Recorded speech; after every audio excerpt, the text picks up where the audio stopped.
super content d'être là.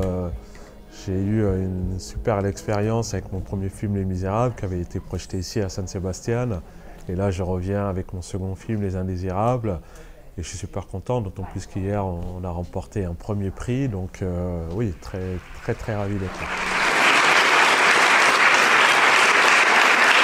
Sur Bâtiment 5 ou Les Indésirables, moi j'ai voulu parler du problème du logement, du délogement, parce que moi j'ai grandi dans ces quartiers, et il se trouve dans ces quartiers, à Clichy-Montfermeil, on a eu un plan de rénovation urbain qui a été mis en place. Et donc nous, en tant qu'habitants et en tant que propriétaires, on s'est retrouvés expropriés de nos appartements. Donc c'est ce que j'ai voulu dénoncer avec ce film. Quand on a des personnes qui ont payé leur crédit pendant 20 ans, qui ont payé leurs charges, qui ont payé des taux d'intérêt qui étaient énormes et qui se retrouvent au bout de 20 ans expropriés pour une bouchée de pain, ben moi j'appelle ça une arnaque. Donc quelque part j'ai voulu traiter ce sujet parce que ça me touchait personnellement. Et il pensait que la guerre à la Syrie va finir proche. Ah oui, ouais. Que la guerre allait finir bientôt.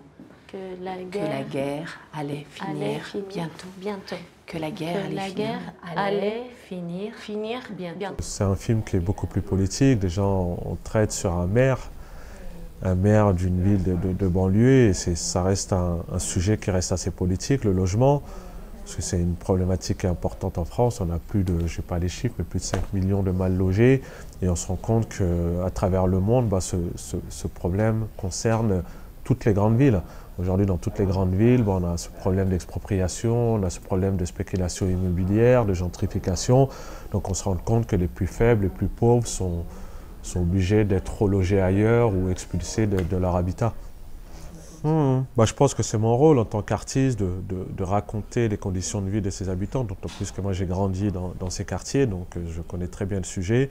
Et c'est important de pouvoir raconter nos histoires, de pouvoir témoigner de ce qu'on vit, parce qu'aujourd'hui entre ce que disent les médias et la réalité du terrain, il y a un fossé qui est énorme. Are you going to work here? Yes. With me? Yes.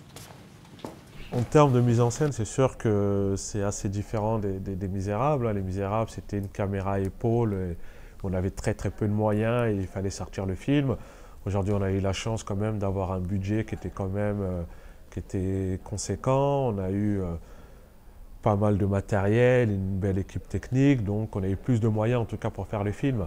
Donc ça permettait de tourner parfois avec 2-3 caméras, d'avoir une grue, d'avoir tout ce qu'on voulait en fait pour pouvoir faire ce film. Et on le sent, en tout cas à la mise en scène, on sent qu'il y a plus de moyens et que c'est beaucoup plus construit.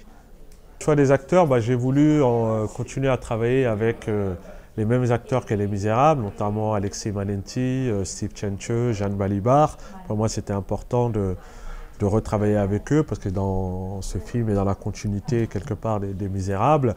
Et j'ai beaucoup travaillé avec des acteurs non professionnels qui habitaient le quartier, parce que pour moi c'est important de travailler et avec des professionnels et avec des non professionnels pour apporter aussi ce côté fraîcheur, ce côté très réaliste.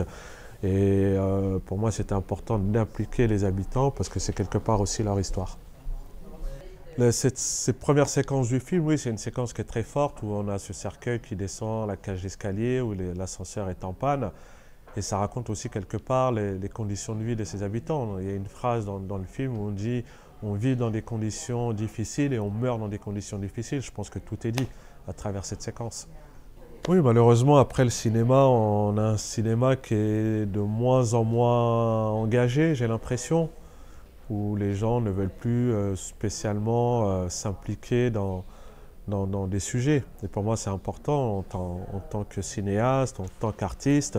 Moi, mon rôle, c'est vraiment de dénoncer les conditions de vie de ces habitants, de ces quartiers, et de faire des films engagés, des films qui ont du sens, et des films qui témoignent de ce qu'on peut vivre.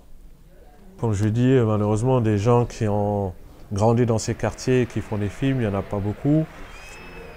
Donc voilà, moi j'ai un rôle qui est quand même important, et j'espère qu'il y aura de plus en plus de gens qui pourront raconter des histoires. Nous on le fait aussi à travers nos écoles, parce qu'aujourd'hui on a créé des écoles où on propose des formations gratuites, ouvertes à tous, en conditions de diplôme, sans limite d'âge, à toute cette nouvelle génération qui a envie de faire du cinéma, qui a envie de s'exprimer.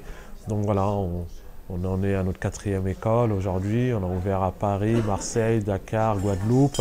Et on ouvre la prochaine école à New York. Donc voilà, l'idée c'est de pouvoir passer la relève et de former en tout cas cette nouvelle génération. Qu'est-ce que j'aimerais que le public en tire? Déjà qu'il aille voir le film au cinéma, il sort le 6 décembre en France. Et moi, comme je dis, c'est un témoignage. C'est juste, moi je témoigne de ce que je vis et c'est important que la population française se rende compte de ce que vivent ses habitants. Parce que malheureusement, on parle de ces quartiers à travers les médias, mais c'est un message qui est souvent à l'opposé de la réalité.